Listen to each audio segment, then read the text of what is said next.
السلام علیکم ورحمۃ اللہ وبرکاتہ۔ الحمد للہ نحمده ونصلی ونسلم علی رسوله الکریم، اما بعد فاعوذ باللہ من الشیطان الرجیم، بسم اللہ الرحمن الرحیم۔ هو الذی ارسل رسوله بالهدى ودین الحق ليظهره على الدین كله ولو كره المشركون۔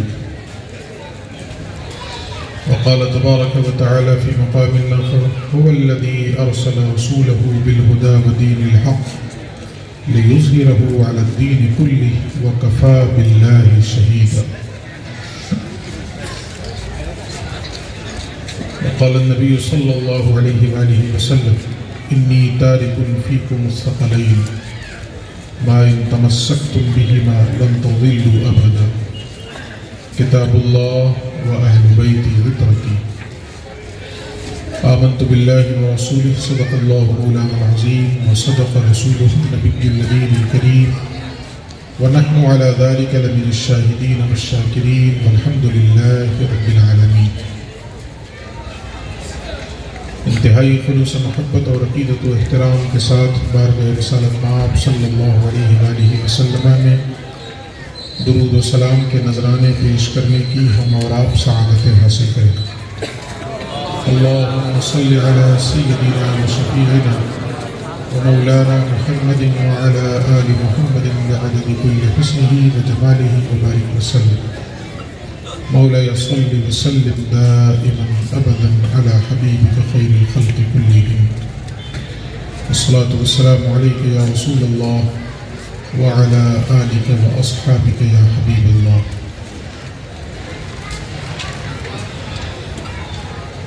جشن غوث الورا میں ہم اور آپ شرکت کی سعادتیں حاصل کر رہے ہیں۔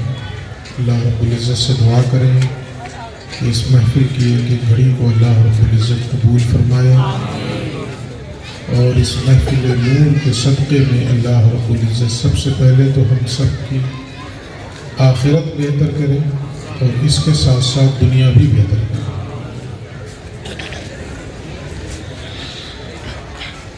جس آیت کی میں نے تلاوت کی ہے وہ آیت قرآن کریم میں 3 جگہ آئی ہے،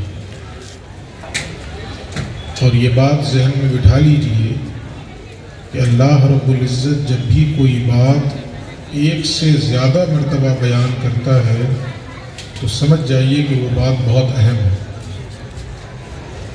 اگر اللہ کوئی بات 2 مرتبہ کہہ دے تو پھر اس کو ہلکے میں نہیں لے سکتے آپ، سمجھ لیجئے کہ بہت اہم بات ہے۔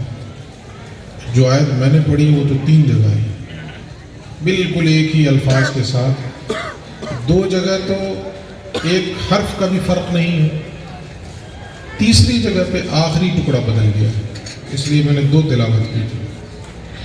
وہ آخری ٹکڑا کیا بدلا ہے؟ ایک جگہ ہے وَلَوْ كَرِهَ الْمُشْرِكُونَ، اور دوسری جگہ ہے وَكَفَى بِاللَّهِ شَهِيدًا۔ باقی شروع میں بالکل سیم، کوئی فرق نہیں۔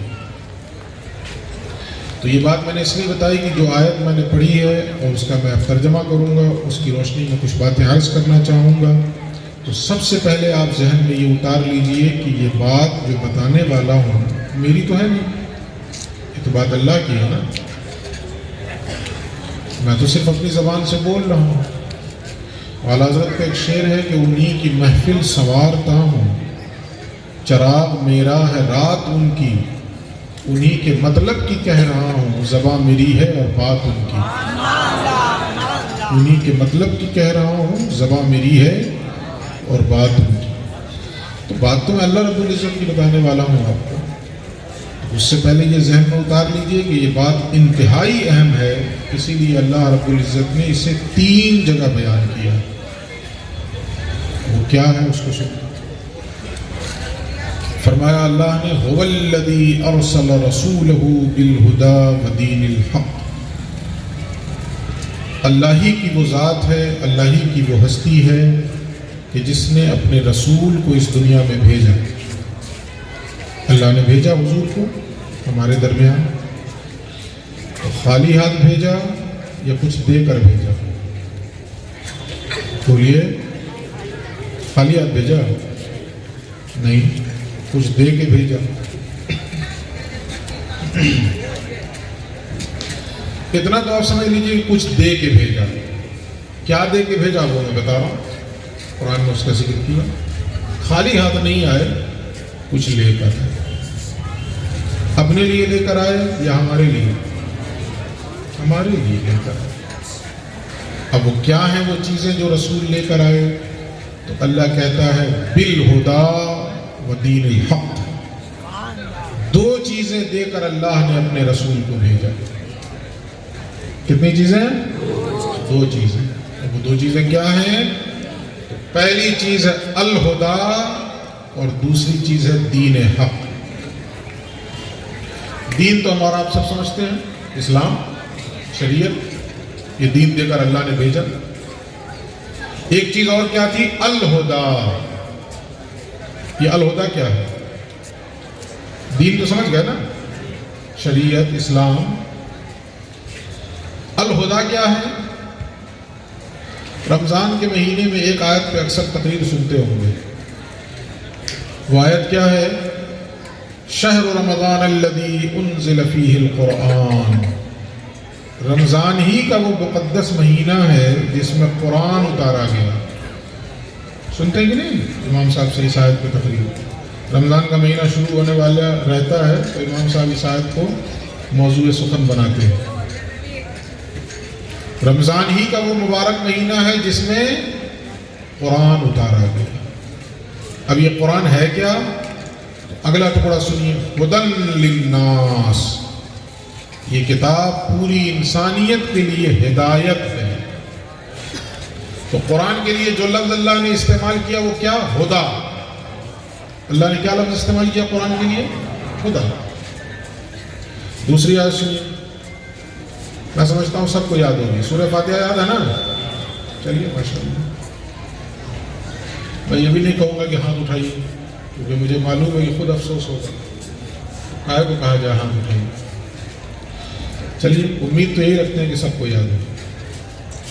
سورہ فاتحہ کے بعد دوسری سورت کیا ہے؟ سورہ بقرہ۔ شروع کہاں سے ہوتی ہے؟ الف لام میم ذالک الکتاب لا ریب فیہ، یاد آیا؟ اس کے بعد کیا ہے؟ یہ تو میں پڑھ دیا ہوں تو سب بولیں گے جی یاد ہے۔ اس کے بعد کیا ہے وہ بتائیے؟ شاباش، ہدی للمتقین۔ کیا مطلب ہوا اس کا؟ اللہ کہہ رہا ہے یہی وہ کتاب ہے جس میں کوئی شک و شبہ نہیں، ہر شک سے، ہر شبہ سے یہ کتاب پاک ہے۔ کون سی کتاب؟ قرآن۔ اب اس کی شان کیا ہے؟ پھر دیکھیے کیا لفظ آ رہا ہے، ہدی للمتقین۔ یہ قرآن ہدایت ہے متقیوں کے لیے۔ تو وہاں بھی قرآن کے لیے لفظ کیا آیا؟ ہدا، اور یہاں بھی قرآن کے لیے لفظ کیا آیا؟ ہدا۔ اور پھر سنیے پہلے وہ جو آیت میں نے پڑھی ہے، اللہ ہی کی وہ ذات ہے کہ جس نے اپنے رسول کو دو چیزیں دے کر بھیجا، ایک الہدا اور دوسرے دین حق۔ اب سمجھ گئے ہدا کیا ہے؟ کیا ہے؟ قرآن۔ تو اللہ نے دو چیزیں دے کر رسول کو بھیجا ہے، ایک قرآن اور دوسرے دین۔ بولیے، ایک قرآن اور دوسرے دین۔ اس لیے ریپیٹ کروا رہا ہوں تاکہ یاد رہے بھائی۔ ایسا نہیں کہ صبح کو جب چائے پینے جائیے گا ہوٹل پہ اور کوئی پوچھ دے کہ رات جلسے میں تھے تو کہیے گا ہاں۔ پوچھے کیا سیکھے جلسے سے؟ بولے سیکھے تو کچھ نہیں، مزہ بڑا ہے۔ تو یہ سرکس میں نہیں آئے ہیں آپ مزہ لینے کے لیے، دینی محفل میں آئے ہیں تو سیکھیے۔ پیسے خرچ کیے ہیں آپ نے تو سیکھیے، دو ہی باتیں سیکھ لیجئے۔ میں یہ بھی نہیں کہوں گا کہ جو کچھ بیان کیا جائے سب یاد کر لیجئے، سب سیکھ لیجئے۔ دو بھی اگر آپ نے سیکھ لی نا تو آپ کا بیٹھنا کامیاب ہے۔ دو چیزیں دے کر بھیجا اللہ نے اپنے رسول کو، پہلی چیز ہے قرآن اور دوسری چیز ہے دین۔ میں پہلے بتا چکا ہوں کس کے لیے بھیجا ہے؟ ہمارے لیے۔ اب کیا ہونا چاہیے؟ ہم لوگ کیا کرتے ہیں؟ ایک مثال سے آپ کو بتاؤں۔ پیر صاحب آئیں، کوئی بھی پیر صاحب ہو، جو بھی اللہ والے بزرگ ہیں، ہم سب سے عقیدت رکھتے ہیں، سب کا احترام کرتے ہیں۔ جو بھی اہل سنت والجماعت کے عالم ہیں، بزرگ ہیں، سب واجب الاحترام ہیں، سب کا احترام ہم پر فرض ہے۔ تو کوئی بھی آئے، آپ جائیے اسٹیشن یا ایئرپورٹ، ان کو ریسیو کیجیے، ہار اور پھول پہنائیے، خوب چلا چلا کے نعرے لگائیے، ایئرپورٹ سے یہاں تک یا اسٹیشن سے یہاں تک جلوس بنا کے ان کو لائیے، اور آنے کے بعد پیر صاحب پوچھیں کہ جو میں 2 اٹیچی لے کے آیا تھا وہ کہاں ہے؟ جو 2 سوٹ کیس تھا میرا، اٹیچی تھی میری، وہ کہاں ہے؟ تو آپ کہیے حضرت تو اسٹیشن پہ چھوڑ دیے یا وہ ایئرپورٹ پہ ہی چھوڑ دیے۔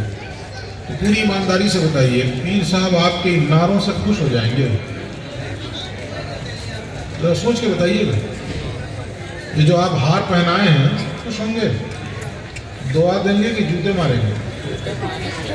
وہ نہنجا ایسا ہار پھول کس کام کا کہ میری اٹیچی چھوڑ کے آیا تھا؟ مجھے تو استقبال کر کے لایا، جو سوٹ کیس لے کے آیا تھا وہی غائب ہے۔ اسے چھوڑ دیا تم نے اسٹیشن پہ ہی، اسے چھوڑ دیا تم نے ایئرپورٹ پہ ہی۔ سمجھ گئے نا مثال کو؟ جو بتانا چاہ رہا ہوں وہ بھی سمجھ گئے ہو۔ کہیں ایسا نہ ہو کہ کل قیامت کے دن اللہ یا اس کا رسول ہم سے پوچھ دے کہ ہمارے نام کے جلسے تو خوب کیے تم نے، ہمارے نام کے نعرے بھی خوب لگائے تم نے، مگر جو 2 چیزیں میں اللہ کی طرف سے لے کر آیا تھا وہ کہاں ہیں؟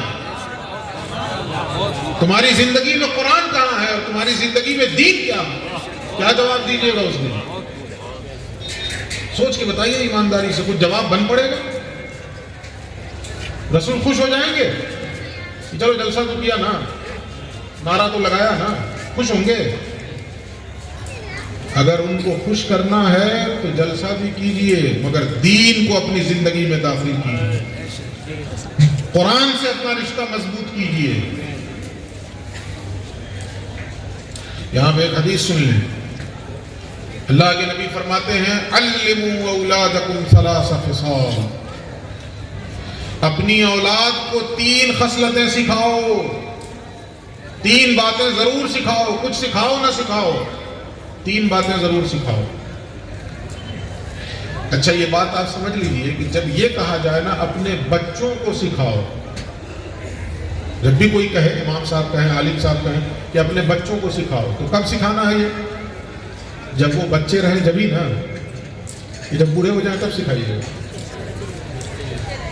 جب کہیں امام صاحب کہ بچوں کو سکھاؤ، تو اس کا مطلب ہے کہ بچپن میں سکھاؤ، انتظار کیجئے کہ بچے ہمارے بوڑھے ہو جائیں تب سکھائیں گے۔ تو امام صاحب یہ کہتے ہی نہیں، کہتے اپنے بوڑھوں کو سکھاؤ۔ جب کہہ رہے ہیں اپنے بچوں کو سکھاؤ تو بچپن میں ہی سکھانا ہے۔ حضور فرما رہے ہیں اپنی اولاد کو سکھاؤ 3 باتیں، تو کب سکھانا ہے؟ بچپن میں، چھوٹی عمر میں۔ جس وقت ہم ان کو یہ بتاتے ہیں کہ یہ تمہارے ابا ہیں، بچے کو سکھاتے ہیں کہ نہیں؟ بتایا جاتا ہے نا، ماں بتاتی ہے کہ یہ تمہارے باپ ہیں، یہ تمہارے دادا ہیں، یہ تمہاری دادی ہیں، سکھاتی ہے نا ماں، اور بچہ سیکھتا ہے۔ ماں بتاتی ہے تو باپ کے لیے اس کے سینے میں، بچے کے سینے میں محبت بھی پیدا ہوتی ہے۔ دادا کے بارے میں بتاتی ہے تو دادا کے لیے اس کے سینے میں محبت بھی پیدا ہوتی ہے، ہوتی کہ نہیں ہوتی؟ بتانے سے نہ ہوتی ہے نا۔ بغل والے کے لیے کیوں نہیں محبت ہو جاتی ہے؟ پڑوسی کے لیے کیوں نہیں ہو جاتی ہے؟ جس کے بارے میں اسے بتایا جاتا ہے کہ یہ تمہارے کون ہیں، تب اس کی محبت اس کے سینے میں پیدا ہوتی ہے۔ تو اللہ کے نبی فرماتے ہیں اپنی اولاد کو، اپنے بچوں کو یہ 3 باتیں ضرور سکھاؤ۔ اور وہ 3 باتیں کیا ہیں سن لیجیے۔ پیغمبر فرماتے ہیں حب نبیکم، سب سے پہلی چیز اپنے نبی کی محبت سکھاؤ۔ جب تمہارے بچے چھوٹے رہیں اسی عمر میں ان کے سینے میں جس طرح تم نے باپ کی محبت ڈالی ہے، باپ کی محبت سے پہلے نبی کی محبت ڈالو۔ اس لیے کہ باپ کی محبت کے بغیر مر گیا تو بھی امید ہے کہ معافی ملے گی، لیکن نبی کی محبت کے بغیر مر گیا تو جہنم کے علاوہ کہیں ٹھکانا نہیں۔ اس لیے حضور نے کیا فرمایا؟ حب نبیکم، اپنے نبی کی محبت سکھاؤ۔ کتنا سکھاتے ہیں؟ ایمانداری سے بتائیے، سکھاتے ہیں؟ بولیے۔ بچے کو کلمہ تو ہم نے یاد کرا دیا، لا الہ الا اللہ محمد رسول اللہ۔ جو بچہ فراٹے سے پڑھ رہا ہے لا الہ الا اللہ محمد رسول اللہ، اس سے پوچھئے کہ محمد کون ہے، کیا جانتے ہو ان کے بارے میں؟ ایمانداری سے بتائیے کتنے بچے بتائیں گے؟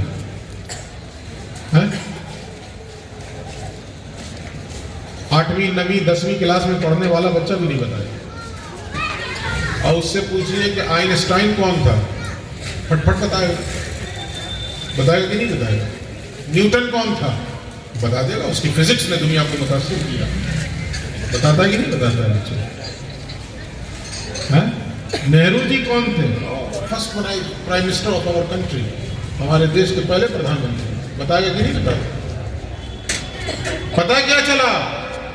ہم نے ساری چیزیں تو سکھائی ہیں بچوں کو، لیکن نبی نے جس چیز کا حکم دیا تھا وہ ہم نے سکھایا ہی نہیں، تو کیسے مسلمان ہیں اور کاہے کے مسلمان؟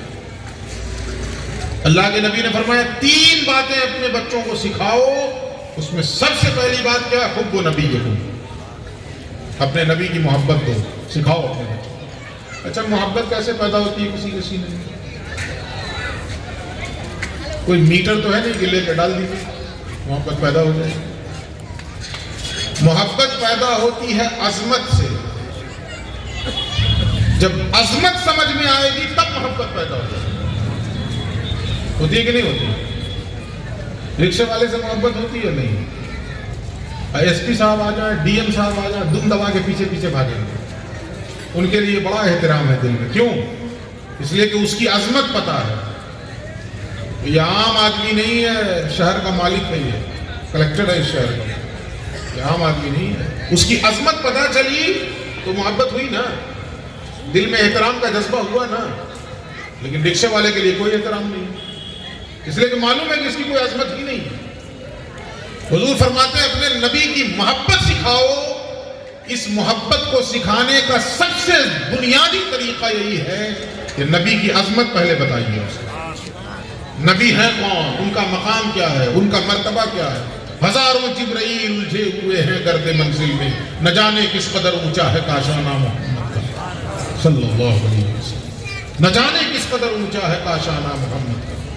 تو بتائیے بچپن میں اپنے نبی کی عظمت، تاکہ اس عظمت کو جان کر اس کے سینے میں نبی کی محبت پیدا ہو۔ آگے فرماتے ہیں دوسری چیز کیا؟ 3 باتیں سکھانے کو کہا تھا نا، دوسری چیز کیا ہے؟ پیغمبر فرماتے ہیں وَحُبُّ أَهْلِ بَيْتِهِ، اور اپنے نبی کے گھر والوں کی محبت بھی سکھاؤ۔ صرف نبی کی ہی محبت نہیں، بلکہ ساتھ میں مولا علی کی بھی محبت سکھاؤ، سیدہ فاطمہ کی بھی محبت سکھاؤ، امام حسن و حسین کی بھی محبت سکھاؤ، اور صبح قیامت تک آنے والے رسول کی آل کی محبت سکھاؤ۔ یہ بھی بتاؤ، بچپن میں بتاؤ۔ ہم جس دین کو ماننے والے ہیں، نبی کی آل نے گردن نہ کٹائی ہوتی تو اس دین کا نقشہ ہی بدل گیا ہو۔ بتاؤ یہ چیز کہ جو دین ہمیں ملا ہے اور اصل شکل میں ملا ہے، یہ احسان ہے امام علی مقام کا، یہ احسان ہے اہل بیت مصطفیٰ کا، ورنہ یہ دین ہمیں اصل شکل میں نہیں ملتا۔ تو بتانا ہوگا، تب جا کے نبی کی آل کی بھی محبت پیدا ہوگی۔ یہ 2 باتیں ہوئی، اور تیسری چیز سکھانے کو کیا کہا؟ تو پیغمبر فرماتے ہیں وَقِرَاتُ الْقُرْآنِ، اور قرآن پڑھنا سکھاؤ۔ کتنے لوگ قرآن پڑھنا جانتے ہیں؟ ہاتھ نہ اٹھائیے، کوئی دوسرا دیکھ لے گا تو شرم سے ڈوب مرے گا۔ یہ اتنے بڑے مجمع میں سے 3% ہاتھ اٹھ رہے ہیں۔ میں خود سروے کیے ہوا ہوں، مجھے پتا ہے، اس لیے میں ہاتھ بھی نہیں اٹھاتا۔ میں جانتا ہوں، ہم کو معلوم ہے جنت کی حقیقت، لیکن دل کے بہلانے کو غالب یہ خیال اچھا ہے۔ میں خود بتا دیتا ہوں آپ کو، ہاتھ نہ اٹھائیں۔ اس وقت جو مسلمانوں کی حالت ہے، میں پچھلی جنریشن کی بات نہیں کر رہا ہوں، جو ابھی کرنٹ جنریشن ہے، ابھی کی جو نسل ہے، اس میں بچے بھی ہیں اور جوان بھی ہیں۔ اس میں 80% تو ایسے ہیں جنہیں قرآن پڑھنا ہی نہیں آتا. اور میں یہ بھی بتا دوں کہ 80% میں نے دل رکھنے کے لیے کہا ہے، ورنہ اور زیادہ ہے. جی بولیے، غلط کہہ رہا ہوں؟ لیکن چلیے 80 ہی کہہ لیتے ہیں، تھوڑی سی تو تسلی ہونا کہ چلو 20 بچا ہے، تھوڑی سی تسلی ہو جائے. تو 80% ایسے لوگ ہیں جن کو قرآن، بولیے نا، پڑھنا ہی نہیں آتا ہے. اچھا، جو باقی 20% بچے وہ سب جنتی ہیں کیا؟ جو باقی 20% بچے جن کو قرآن پڑھنا آتا ہے، اس میں 18% ایسے ہیں جو پڑھتے نہیں. آتا تو ہے پڑھنا لیکن پڑھتے نہیں. سچائی ہے یا نہیں؟ بولیے. گھروں میں کبھی تلاوت کی آواز سنی؟ کبھی سنی؟ گھروں میں تلاوت کی آواز کبھی؟ ہم لوگوں کی بچپن میں آنکھ کھلتی تھی تلاوت کی آواز سے. میں اپنی ذاتی بات بتا رہا ہوں. گھر میں سب لوگ تلاوت کرتے تھے، لیکن ایک چچا اور ایک چچی وہ بلند آواز سے کرتے تھے. تیسرے والے چچا بہت زور سے قرآن پڑھتے تھے، ان کو اچھا لگتا تھا، ہم لوگوں کو بھی اچھا لگتا تھا زور سے پڑھتے تھے. وہ جب تلاوت کیا کرتے تھے تو ان کی آواز تلاوت کی جب کانوں میں پڑتی تھی نا تو آنکھ کھلتی. اگر آج اس امید میں سوئیے گا نا کہ تلاوت کی آواز سے آنکھ کھل جائے تو قیامت ہی میں اٹھیے گا. کون تلاوت کر رہا ہے آج کے زمانے میں؟ کون قرآن پڑھ رہا ہے؟ اگر آج اس امید میں کوئی سوئے کہ تلاوت کی آواز کانوں میں پڑے تو اٹھوں تو قیامت ہی میں اٹھے گا. سورہ اسرافیل ہی اٹھائے گا اسے، باقی کوئی چیز نہیں اٹھا پائے گا. تو 18% 20 میں سے جنہیں پڑھنا آتا ہے وہ 18% پڑھتے نہیں. باقی بچے 2% جنہیں پڑھنا آتا بھی ہے اور پڑھتے بھی ہیں، ہے نا. 2% بچے جنہیں پڑھنا آتا بھی ہے اور پڑھتے بھی ہیں، اس میں 2.25% ایسے ہیں جو صرف پڑھتے ہیں، سمجھتے نہیں. ہے یا نہیں سچائی؟ بولیے. وہ سمجھتے نہیں کہ میں پڑھ جا رہا ہوں. طوطے کی طرح ہے بس. جیسے طوطے کو کچھ سکھا دیجیے تو بولنے لگتا ہے نا. وہ علم ہے کچھ اور شے اور عقل ہے کچھ اور شے. لاکھ طوطے کو پڑھایا پر وہ حیوان ہی رہا. طوطے کو جتنا سکھا لیجیے انسان تھوڑے بن جائے گا، حیوان ہی رہے گا. تو 2.25% ایسے ہیں جو پڑھتے تو ہیں مگر سمجھتے نہیں. اب کتنے بچے؟ 0.25. کہ جو 0.25% یعنی 1/4 جو قرآن پڑھنا جانتے بھی ہیں، پڑھتے بھی ہیں اور سمجھتے بھی ہیں، وہ عمل نہیں کرتے. حضور نے کیا فرمایا؟ 3 چیزیں اپنی اولاد کو سکھاؤ: نبی کی محبت، نبی کی آل کی محبت اور قرآن کا پڑھنا. افسوس کے ساتھ اور بڑے دکھ کے ساتھ یہ کہنا پڑ رہا ہے کہ ہماری نسلیں بچے سے جوان ہو جاتی ہیں، جوانی سے بڑھاپے کی طرف قدم بڑھا دیتی ہیں، حتیٰ کہ وہ 4 کاندھوں پہ سوار ہو جاتے ہیں. نہ ان کے سینے میں حقیقی معنوں میں نبی کی محبت پیدا ہو پاتی ہے، نہ نبی کی آل کی محبت پیدا ہوتی ہے، اور نہ قرآن حکیم کا پڑھنا وہ جانتے ہیں. اور چلے گئے، دنیا میں آئے، پھر یہاں سے جا کے قبر کی زینت بن گئے.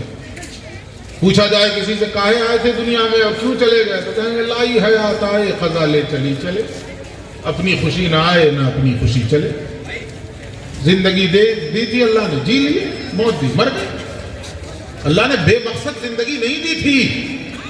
اس زندگی کو کسی مقصد کے لیے اللہ رب العزت نے دیا تھا. ہم نے کہاں استعمال کیا اس مقصد. تو بچپن میں یہ چیز سکھانے کی ہے، نبی کی محبت بچپن میں سکھائی. بچے چھوٹے رہیں جب ہی ان کے سینوں میں نبی کے گھر والوں کی محبت سکھائیے، نبی کی آل کی محبت سکھائیے.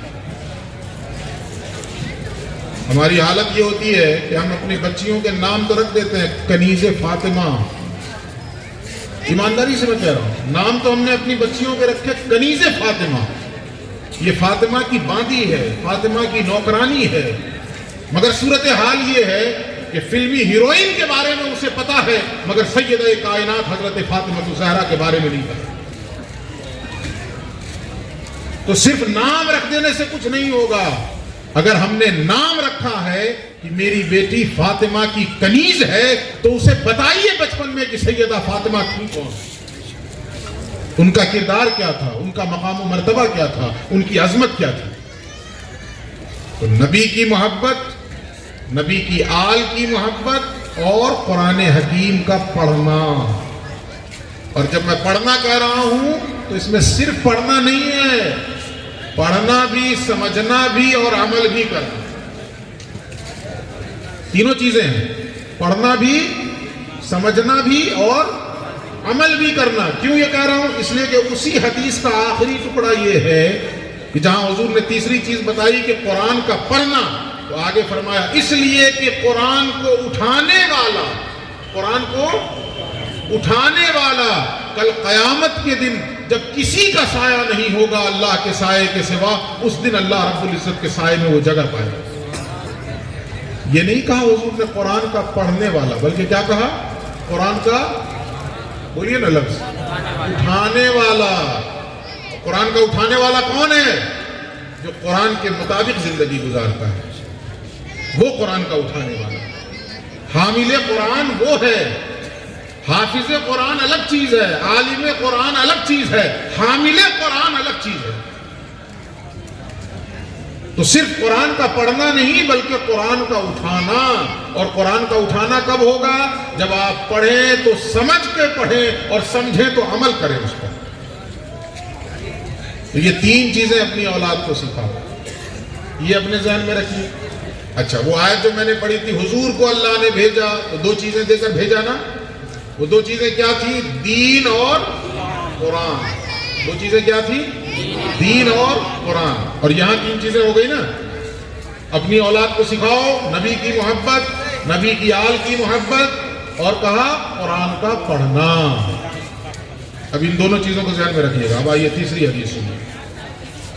اللہ کے نبی فرماتے ہیں میں تمہارے درمیان سے ظاہری طور پہ جا رہا ہوں، رخصت ہو رہا ہوں، لیکن جانے سے پہلے دو عظیم چیزیں چھوڑے جا رہا ہوں۔ ثقلین کا لفظ ہے، انتہائی بھاری بھرکم، انتہائی عظمت والی چیزیں چھوڑے جا رہا ہوں، چھوڑ کے جا رہا ہوں۔ لے کے بھی آئے دو چیز ہے نا، لے کے آئے دو چیز، لے کے آئے نا، یاد ہے نا، قرآن اور دین۔ اور جب ظاہری طور سے پردہ فرما رہے ہیں، دنیا سے رخصت ہو رہے ہیں، تو کہہ رہے ہیں کہ جاتے جاتے دو عظیم چیزیں چھوڑے جا رہے ہیں۔ اور آگے فرماتے ہیں جب تک تم ان دونوں کو مضبوطی کے ساتھ تھامے رہو گے کبھی گمراہ نہیں ہوگے۔ کیا کہا؟ دونوں کو مضبوطی کے ساتھ تھامے رہو گے، ایک نہیں بلکہ دونوں کو مضبوطی کے ساتھ تھامے رہو گے کبھی گمراہ نہیں ہوگے۔ اس کا اپوزٹ کیا نکلا کہ دونوں میں سے کسی ایک کو بھی چھوڑا تو گمراہ ہو جائے گا، یہی میں نکلا۔ حضور نے کہا دونوں کو جب تک مضبوطی سے تھامے رہو گے کبھی گمراہ نہیں ہوگے، اور اگر دونوں کو یا دونوں میں سے کسی ایک کو بھی چھوڑ دیا تو کبھی ہدایت نہیں پا سکتے، گمراہ ہو جائے گا۔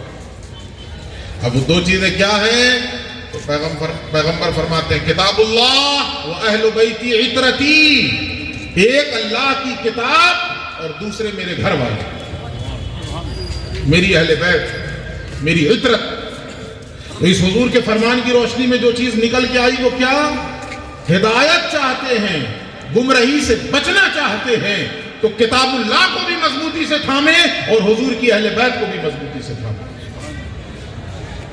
اہل بیت ہی میں ایک بہت اہم بہت عظیم نام محبوب سبحانی غوث سمدانی سیدنا شیخ عبد القادر جیلانی رضی اللہ تعالی عنہ کا ہے، جن کے نام کی یہ محفل۔ دونوں کو مضبوطی سے تھامنا ہے۔ یہاں بھی لوگوں نے گورکھ دھندا بنا دیا، قرآن کو پکڑو، قرآن کو پکڑو، قرآن کو پکڑو۔ تو ہم تو کہتے ہی ہیں قرآن کو پکڑو، ہم نے کب کہا قرآن کو چھوڑو؟ لیکن اکیلے نہیں، صرف قرآن ہی کو نہیں بلکہ قرآن کے ساتھ ساتھ اہل بیت کو بھی۔ اچھا، ایک روایت میں اہل بیت کا لفظ نہیں آیا، بات یہی کہی حضور نے، دو عظیم چیزیں چھوڑے جا رہا ہوں، جب تک ان دونوں کو مضبوطی سے تھامے رہو گے کبھی گمراہ نہیں ہوگے۔ یہ جو ابھی حدیث سنایا اس میں کیا آیا؟ اللہ کی کتاب اور میری اہل بیت۔ لیکن اب دوسری حدیث سنیے، اس میں کیا ہے؟ اللہ کی کتاب اور میری سنت۔ اللہ کی کتاب اور میری سنت۔ اب اہل بیت نہیں آیا۔ اب کوئی کہے کہ اب اہل بیت دوسری حدیث میں نہیں، اس لیے کوئی ضروری نہیں۔ حقیقت میں ہے اہل بیت ہی، یا یہ کہہ دے حقیقت میں ہے سنت ہی، جو چاہے کہیں، مگر اہل بیت کے بغیر کام نہیں چلنے والا۔ کیوں؟ سنت کہتے ہیں طریقے کو۔ سنت کس کو کہتے ہیں؟ طریقہ کو۔ کسی کا طریقہ کیا ہے یہ گھر والے سے بہتر دوسرا جانے گا۔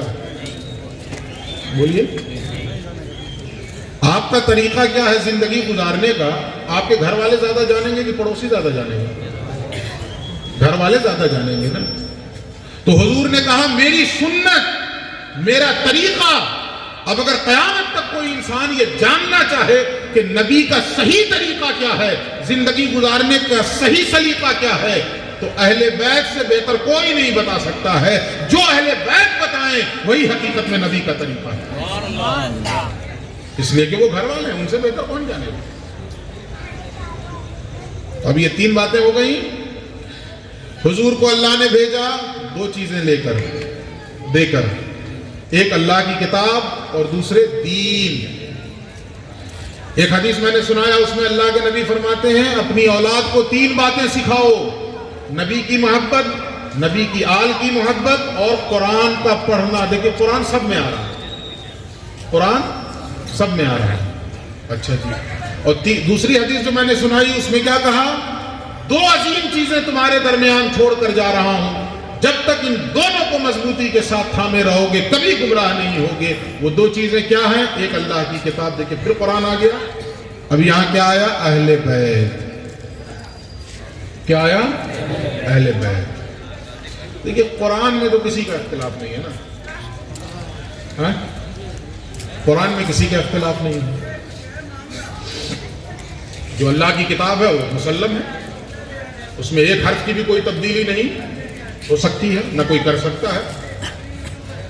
تو قرآن میں تو کوئی شک و شبہ ہے ہی۔ اب اختلاف ہوگا کس میں؟ نبی کی سنت میں اور دین کی سمجھ میں۔ اختلاف کس میں ہوگا؟ نبی کی سنت میں، نبی کا طریقہ کیا ہے، کوئی یہ بتائے گا، کوئی یہ بتائے گا، کوئی یہ بتائے گا۔ اچھا، دین کی سمجھ مختلف لوگ بتائیں گے، نہیں اس کا یہ مطلب ہے، کوئی کہے گا نہیں اس کا یہ مطلب ہے، کوئی کہے گا نہیں اس کا یہ مطلب ہے، ہوگا نا۔ دین کی سمجھ میں اختلاف اور نبی کی سنت میں اختلاف۔ جب اختلاف ہو جائے تو ہم کدھر جائیں؟ کتاب اللہ تو اپنی جگہ ہے، اس میں اختلاف کی گنجائش نہیں ہے، لیکن جب یہاں اختلاف ہو اس وقت ہم کہاں جائیں؟ اس وقت کے لیے رسول اللہ نے فرمایا ہے میں اپنی اہل بیت بھی چھوڑے جا رہا ہوں۔ اختلاف کی صورتحال جب بھی پیدا ہو ادھر ادھر نہ دیکھنا، جدھر میری اہل بیت چل رہے ہیں ادھر ہی چلتے چلے، انہی کے پیچھے چلنا، وہی صحیح معنوں میں دین پر بھی ہوں گے اور صحیح معنوں میں میری سنت پر بھی ہوں گے، میرے طریقے پر بھی ہوں گے، تو ان کے پیچھے چلنا۔ اچھا، یہ بات بھی میں نے اپنی طرف سے نہیں کہا، وہ حدیث جس کو میں نے آپ کو سنایا ابھی کہ دو عظیم چیزیں چھوڑے جا رہا ہوں، ایک اللہ کی کتاب، دوسری میری اہل بیت۔ آگے کیا کہا حضور نے؟ وہ تو میں نے بتایا کہ جب تک دونوں کو مضبوطی سے تھامے رہو گے کبھی گمراہ نہیں ہوگے، لیکن آخری ٹکڑا کیا ہے اس حدیث کا؟ آخری ٹکڑا یہ ہے کہ اللہ کی کتاب اور میری اہل بیت آپس میں کبھی جدا نہیں ہوں گے یہاں تک کہ حوض کوثر پہ مجھ سے ملاقات کر لیں گے۔ مطلب کیا ہوا اس کا؟ میری اہل بیت جب حوض کوثر پہ کل قیامت کے دن مجھ سے ملاقات کریں گے تو ابھی سے لے کر، جب میں چھوڑ کے جا رہا ہوں یہ چیزیں، ابھی سے لے کر حوض کوثر تک آنے میں نہ تو قرآن میری اہل بیت سے الگ ہوگا اور نہ میری اہل بیت قرآن سے الگ ہوگا۔ یہ پیغمبر نے ضمانت دی ہے، پھر کسی اور کی ضمانت کی ضرورت نہیں رہی۔ اللہ کے نبی نے ضمانت دے دی ہے کہ میری اہل بیت قرآن سے جدا نہیں ہوں گے اور قرآن میری اہل بیت سے جدا نہیں۔ اللہ کے نبی نے تو ایک دعا فرمائی کہ یا اللہ جدھر علی چلا جائے ادھر دین کر دے، جدھر علی گھوم جائے ادھر دین کر دے۔ تو خلاصہ اور لب لباب کیا نکلا؟ پہلی بات میں نے کیا بتائی تھی کہ پیر صاحب قبلہ کوئی بھی تشریف لائیں استقبال کیجئے، دو اٹیچی جو لے کے آئے تھے وہ چھوڑ دیجئے، دعائیں ملیں گی یا چپت ملے گی؟ ہاں اچھا جی، اچھا جانے لگے پیر صاحب قبلہ تو دو چیزیں تحفے میں دے دیں کہ لو اس کو رکھ لو، اور تیسرے دن پھر آئے بولے وہ چیزیں کیا پھینک دی، پھر کیا دعائیں ملیں گی؟ کہیں گے بدبخت دو چیزیں دیا تھا تم سنبھال کے نہیں رکھ سکے۔ کل قیامت کے دن نبی پوچھیں گے ہم سے میں آیا دو چیزیں لے کر، وہ دو چیزیں کہاں ہیں؟ اور میں جب نکلا تمہارے درمیان سے ظاہری طور پر تو دو چیزیں دے کر، وہ دو چیزیں کہاں ہیں؟ کہاں ہے اللہ کی کتاب؟ تمہارے ہاتھوں میں ہے؟ دوسرا ہاتھ دکھاؤ، اہل بیت کا دامن ہے؟ تمہاری زندگی میں دین ہے؟ اگر ہم کہیں گے نہیں ہے لیکن جلسہ کر لیتے تھے، میں قسم کھا کے کہہ سکتا ہوں کہ نبی ہم سے خوش نہیں ہوں گے۔ خوش کرنا ہے ایک ہاتھ میں قرآن لے کے جائیے، دوسرے ہاتھ میں اہل بیت کا دامن لے کے جائیے، اور دل میں دین لے کر جائیے۔ دل کے اندر دین ہو، عملی زندگی میں دین ہو، ایک ہاتھ میں قرآن ہو اور دوسرے ہاتھ میں اہل بیت کا دامن ہو، ان کی نسبت ہو، پہنچیے لے کر اللہ کی بارگاہ میں، سرخرو ہو جائے۔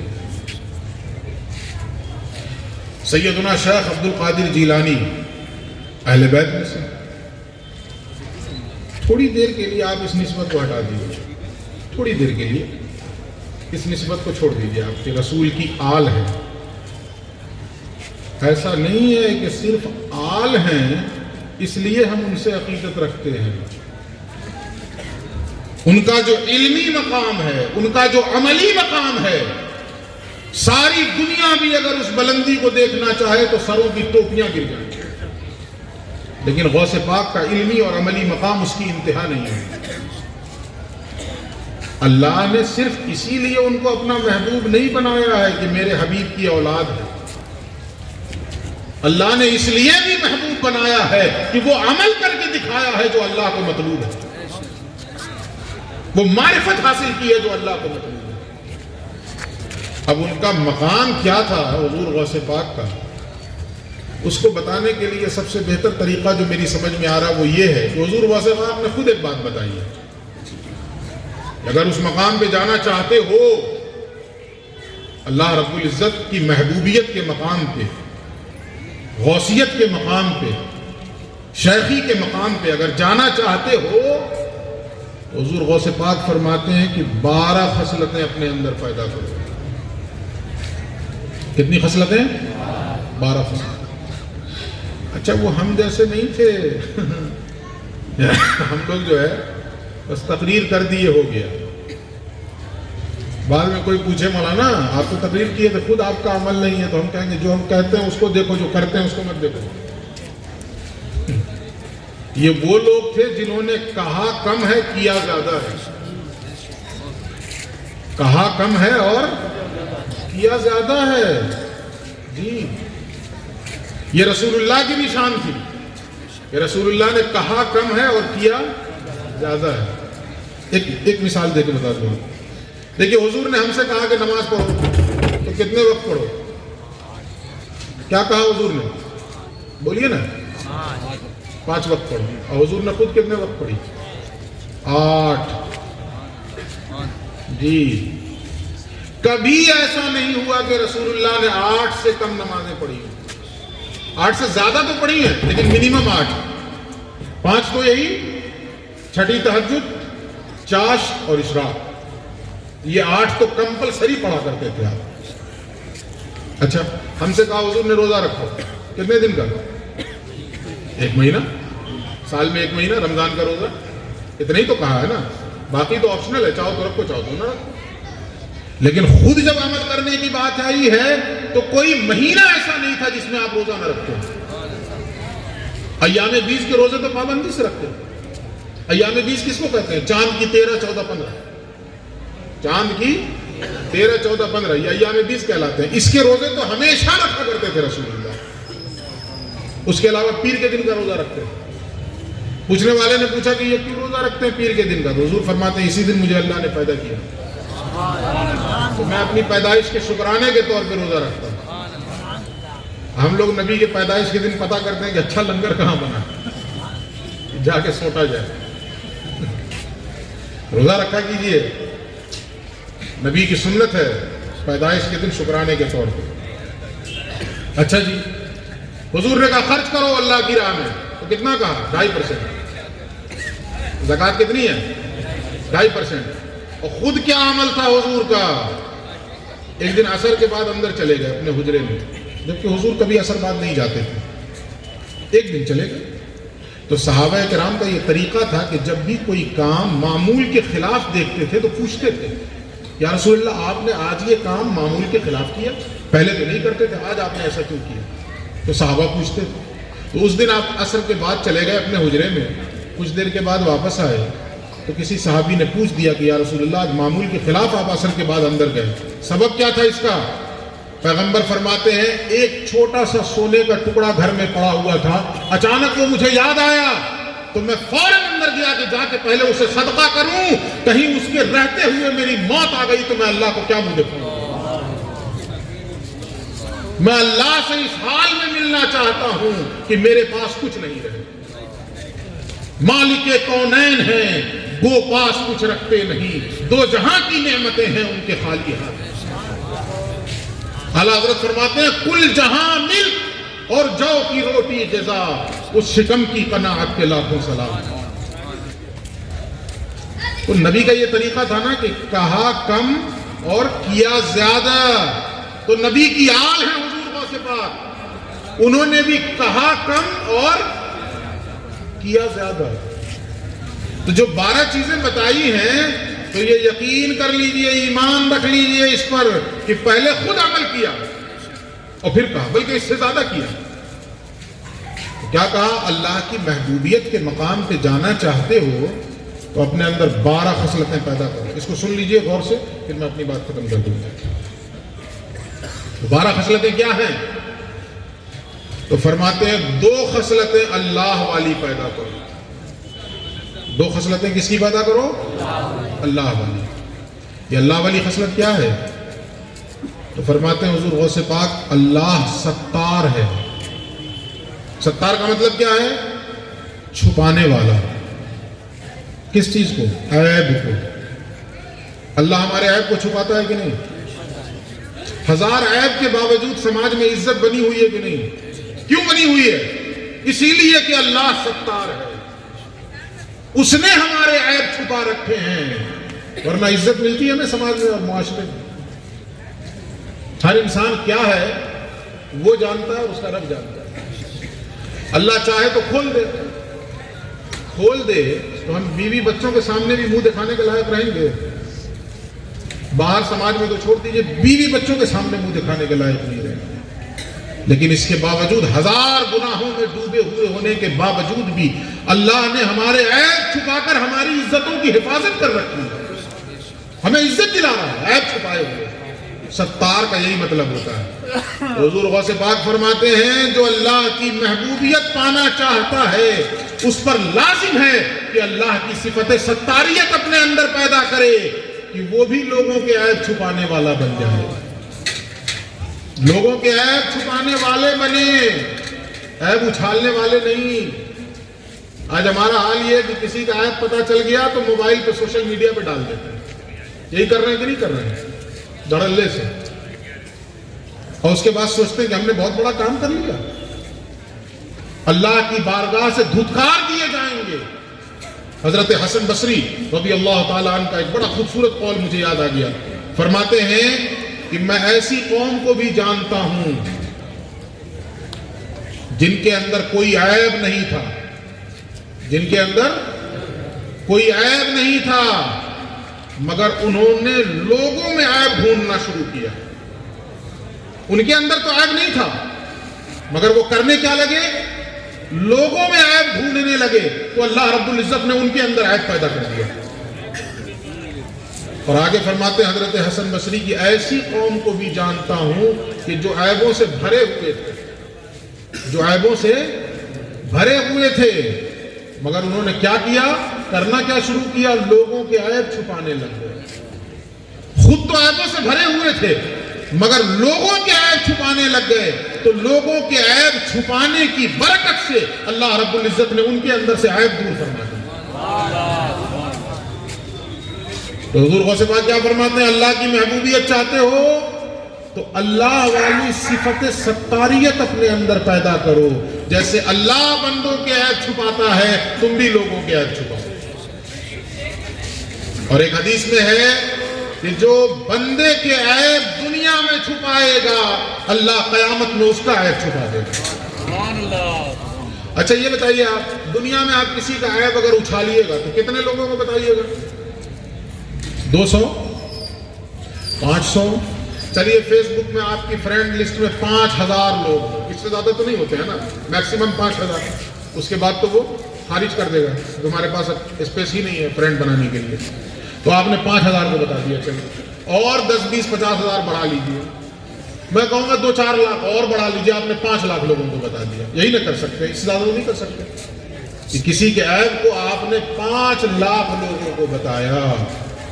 لیکن یاد رکھیے کل جب اللہ رب العزت قیامت کے دن آپ کا عیب کھولے گا تو اس دن 5 لاکھ ہی نہیں ہوں گے، آدم سے لے کر صبح قیامت تک، اولین سے لے کر آخرین تک ہر انسان وہاں موجود ہوگا اور سب کے سامنے عیب کھل جائیں گے۔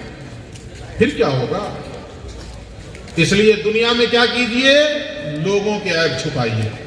کیا کیجئے؟ لوگوں، یہ صفت اپنے اندر پیدا کیجئے، سمجھیے اس بات کو، لوگوں کے عیب چھپائیے۔ کسی کا عیب دیکھیے اس پہ پردہ ڈالیے، پردہ ڈالیے اور اللہ پہ بھروسہ رکھیے کہ کل قیامت کے دن اللہ میرا عیب چھپا دے گا۔ اچھالیے مت کسی کی عزت، دوسروں کی عزت پہ پردہ ڈالیے، اللہ آپ کی عزت کی حفاظت کرے گا۔ اور فرماتے ہیں دوسری 2 خصلتیں کہا تھا نا حضور غوث پاک نے اللہ والی، تو پہلی خصلت کیا ہوئی؟ صفت ستاریت اپنے اندر پیدا کرو، اور دوسری خصلت حضور غوث پاک فرماتے ہیں اللہ رب العزت غفار ہے۔ غفار کا مطلب کیا ہے؟ گناہوں کو بخشنے والا۔ ہم کتنے گناہ کرتے ہیں مگر اس کے باوجود امید لگائے ہوئے ہیں کہ نہیں بخش دے گا، امید لگائے ہیں نا کہ بخش دے گا۔ زندگی میں لاکھوں گناہ کر کے امید لگائے ہوئے ہیں کہ بخش دے گا، اور نوکر سے ایک گناہ ہو جائے تو اس کو نوکری سے نکال دیتے ہیں۔ یہی ہو رہا ہے کہ نہیں ہو رہا ہے؟ ڈرائیور ایک غلطی کر دے تو اس کو چماٹ مار دیتے ہیں، رکشے والا آپ کی گاڑی میں ٹچ کر دے تو اس کی عزت تار تار کر دیتے ہیں، کوئی بچہ آپ کی گاڑی پہ اسکریچ لگا دے تو اس کو مار بیٹھتے ہیں، اور خود 1000 عیب کرنے کے باوجود یہ امید لگائے ہوئے کہ اللہ ہمیں معاف کر دے گا۔ جب یہ امید اللہ سے لگاتے ہو کہ اللہ ہمیں معاف کر دے گا تو یہی خصلت اپنے اندر پیدا کرو، تمہارے سامنے بھی کوئی غلطی کرے تم بھی معاف کر دیا، درگزر کر دیا۔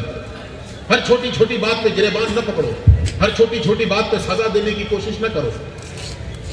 ایک صحابی نے آگے کہا یا رسول اللہ میرا نوکر میرا غلام اگر غلطی کرے تو میں مار سکتا ہوں؟ حضور نے کہا معاف کر دو تو بہتر ہے۔ تو انہوں نے کہا پھر غلطی کرے تو؟ انہوں نے پوچھا ایک مرتبہ معاف کر دو پھر غلطی کرے تو؟ حضور نے کہا پھر معاف کر دو تو بہتر ہے۔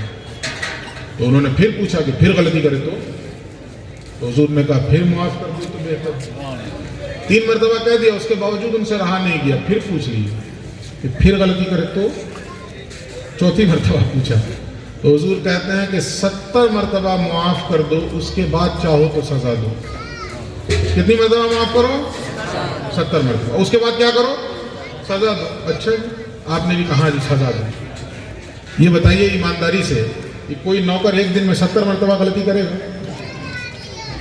یہ 70 کا لفظ یہ بتا رہا ہے کہ سزا دینے کی سوچو ہی مت، معاف کرنے کی سوچو۔ جیسے اللہ سے امید لگاتے ہو کہ اللہ ہمیں معاف کر دے، ویسے تم بھی اللہ کی مخلوق کو معاف کر دیا کرو۔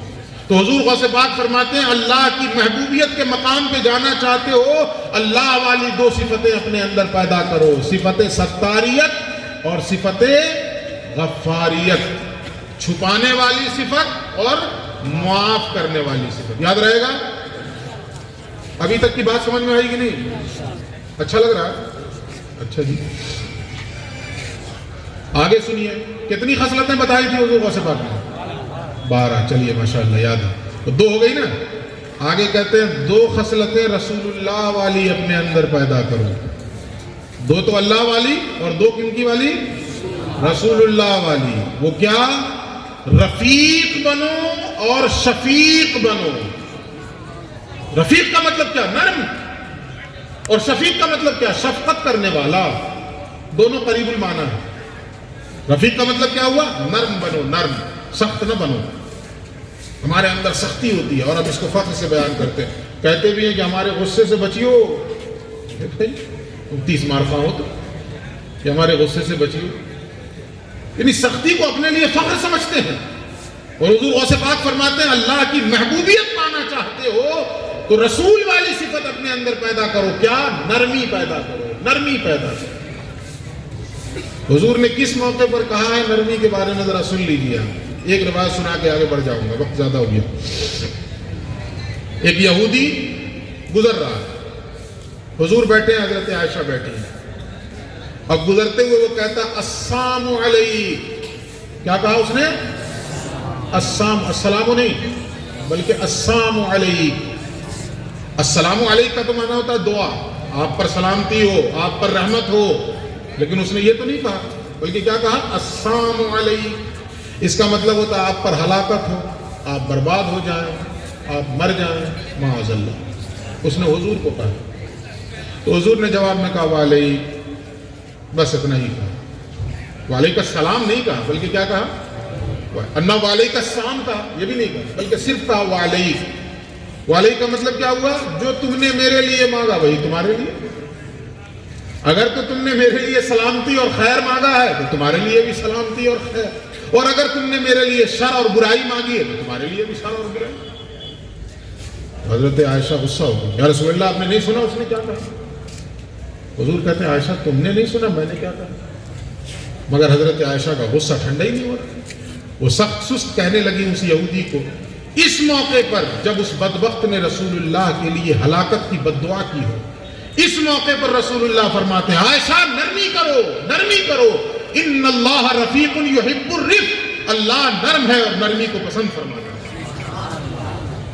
اللہ نرم ہے اور نرمی کو پسند فرماتا ہے. حضور غوث پاک فرماتے ہیں 2 خصلتیں رسول اللہ والی پیدا کرو اپنے اندر. کیا؟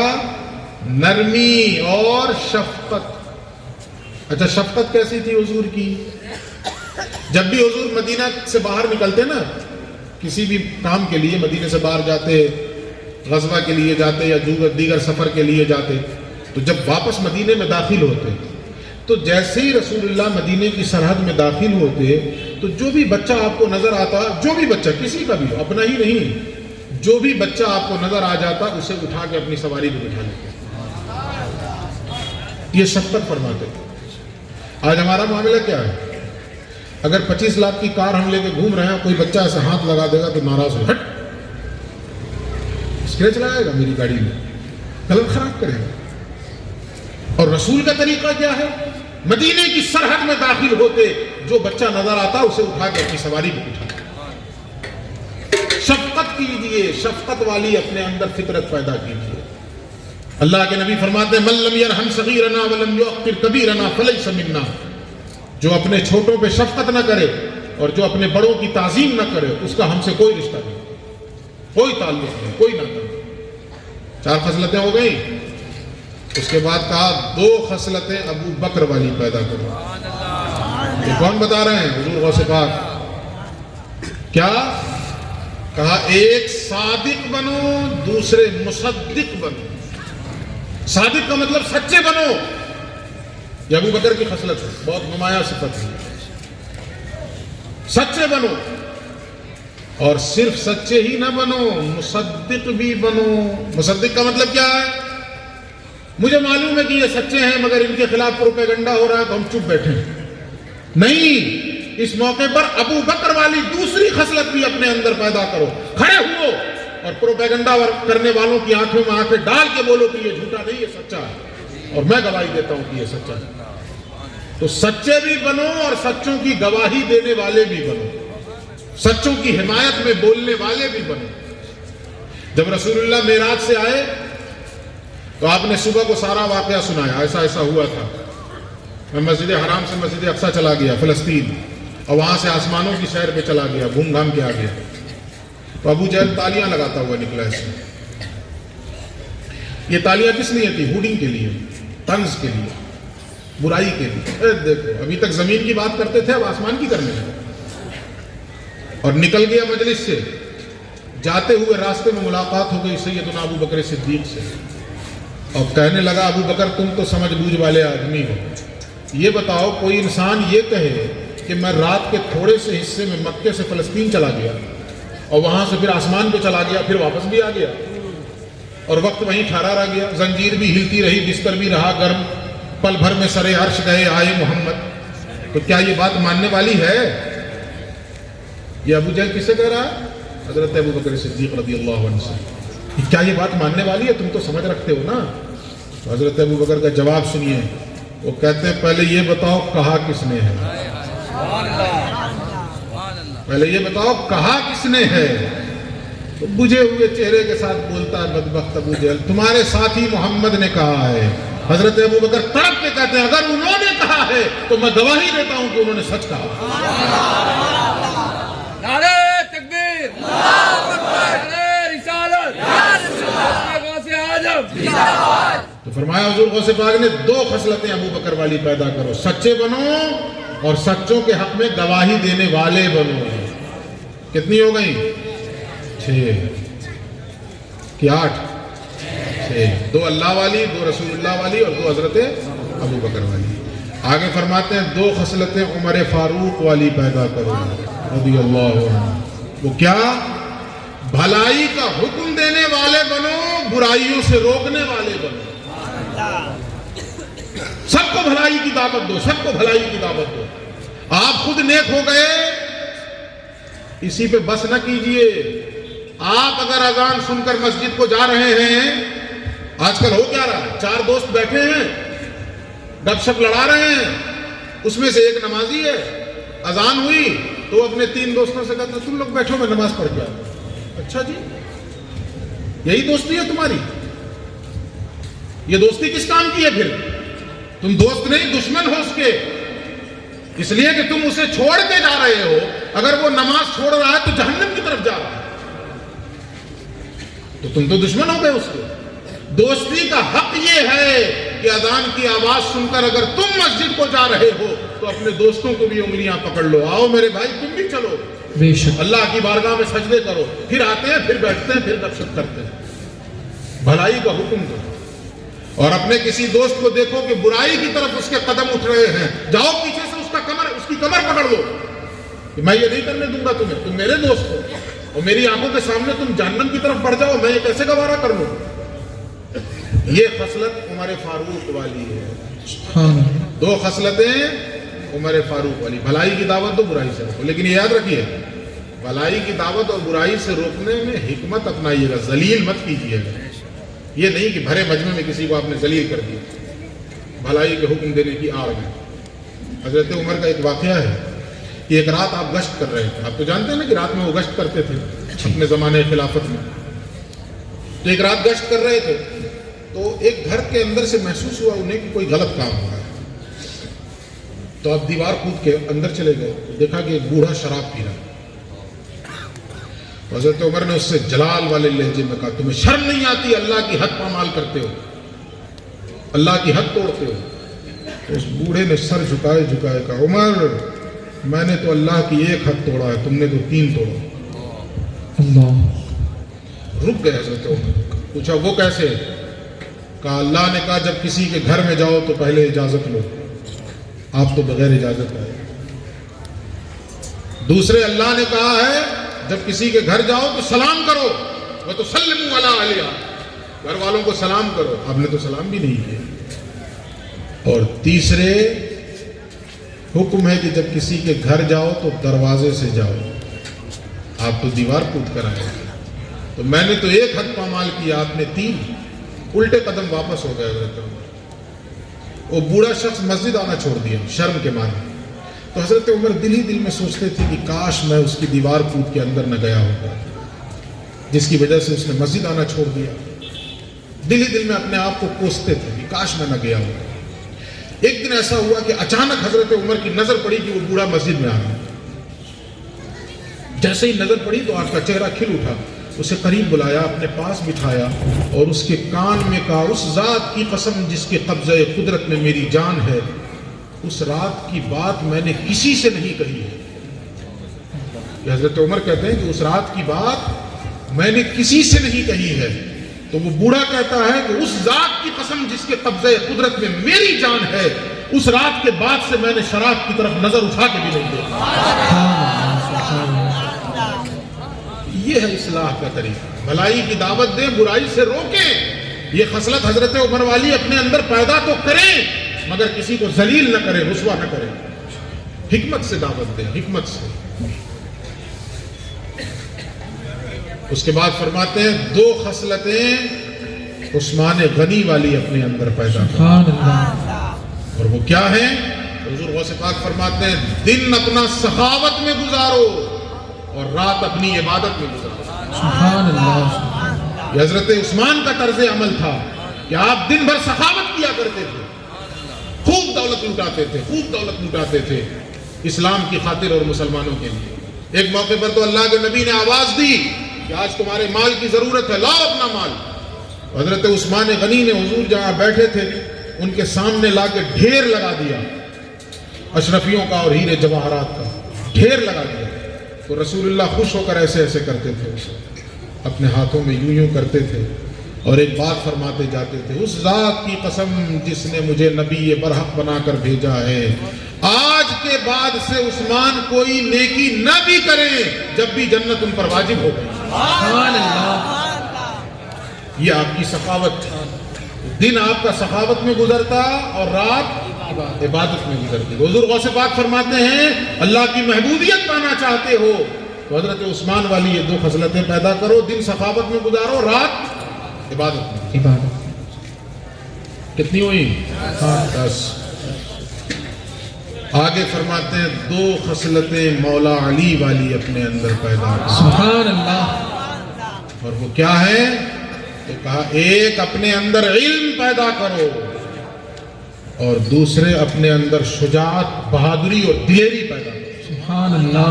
علم اور دلیری، ان دونوں کا آپس میں تعلق ہے، علم اور دلیری۔ جب علم ہو جائے کہ یہ حق ہے یہ باطل ہے تو کسی کی پرواہ مت کرو، حق بات بولو، بھلے اپنا نقصان ہوتا ہے ہونے دو۔ لیکن یہ کیا اپنی دنیا کے فائدے کے لیے ہم حق نہیں بولتے، سچ نہیں بولتے، علم ہونے کے باوجود بھی۔ اس کا مطلب ہے کہ حضرت علی والی ایک خصلت تو ملی مگر دوسری نہیں ملی، شجاعت نہیں ملی، بہادری نہیں ملی، دلیری نہیں ملی، بزدل کے بزدل بنے بیٹھے ہو۔ علم تو ہو گیا مگر دبے بنے بیٹھے ہو۔ مولانا ظفر علی خان کا ایک شعر مجھے یاد آ گیا، نکل جاتی ہے سچی بات جس کے منہ سے مستی میں، نکل جاتی ہے سچی بات جس کے منہ سے مستی میں، فقیہ مصلحت بھی سے وہ رندے بادہ خار اچھا۔ تو مست آدمی اچھا ہے تو مستی میں حق بات بول دے۔ اللہ کے نبی فرماتے ہیں افضل الجہاد اعلاء کلمۃ الحق عند سلطان الجائر، سب سے عظیم جہاد یہ ہے کہ ظالم بادشاہ کی آنکھوں میں آنکھیں ڈال کے بھی حق بات بول دے۔ معلوم ہے کہ حق بولوں گا تو گردن اڑا دے گا، اڑا دو، اس سے کیا فرق پڑتا ہے، گردن اڑ جائے گی اڑ جائے گی، لیکن حق سے سمجھوتا نہیں ہوگا۔ 2 خصلتیں مولا علی والی، علم ہو اور شجاعت ہو، دلیری ہو، جرت ہو کہ اس علم کا اظہار کیا جائے۔ یہ 12 صفتیں حضور غوث پاک فرماتے ہیں اللہ کی محبوبیت پانا چاہتے ہو تو یہ 12 صفتیں اپنے اندر پیدا کرو، ان کے اس فرمان کی روشنی میں اندازہ لگائیے کہ وہ کس مقام محبوبیت پہ رہے ہوں، ان کے اندر کیا کوالٹیز رہی ہوں گی، ان کے اندر کیا خصلتیں رہی ہوں گی۔ حضور غوث پاک اور دیگر اہل بیت اطہار صرف اسی لیے ہمارے لیے مرکز عقیدت نہیں ہے کہ وہ رسول کی آل ہیں، اس لیے بھی ہے کہ اللہ رب العزت نے ان کے اندر وہ صلاحیتیں بھی عطا فرمائی، وہ خوبیاں بھی ودیعت فرمائی۔ اللہ رب العزت ہم سب کو اپنے نبی کی محبت، نبی کی آل کی محبت اور قرآن کو اٹھانے والا بنائے۔ جو دو چیزیں نبی لے کر آئے، دین اور قرآن، اس کو اپنی زندگی میں تھامنے والا بنائے، اور جو دو چیزیں چھوڑ کر گئے، قرآن اور اپنی اہل بیت، ان دونوں کو مضبوطی کے ساتھ پکڑنے والا بنائے۔ اور کل قیامت کے دن اللہ رب العزت انہی چیزوں کے ساتھ ہمیں اپنی بارگاہ میں کھڑا کرے۔ جن لوگوں نے اس محفل کا انعقاد کیا، انتظام و انصراف کیا، اللہ علیم و خبیر ہے۔ ہمارے حضور پیر صاحب قبلے کے صدقے میں ان کی ہر جائز خواہشات کو اللہ رب العزت پوری فرما دے۔ اللہ رب العزت ہمارے حضرت کی عمر میں برکتیں پیدا فرمائے، صحت عطا فرمائے۔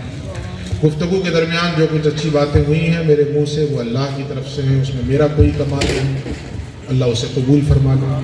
جو کمیاں کوتاہیاں ہوئی ہیں وہ میری طرف سے ہوئی ہیں، میں ان کمیوں کوتاہیوں کے لیے حضرت کو گواہ بنا کر، جملہ علماء کو گواہ بنا کر اعلانیہ توبہ کرتا ہوں۔ استغفر اللہ ربی من کل ذنب واتوب الیہ، وآخر دعوانا ان الحمد للہ رب العالمین۔ السلام علیکم ورحمۃ اللہ وبرکاتہ۔ الصلاۃ والسلام کے لیے کھڑے ہو جائیں۔ یا نبی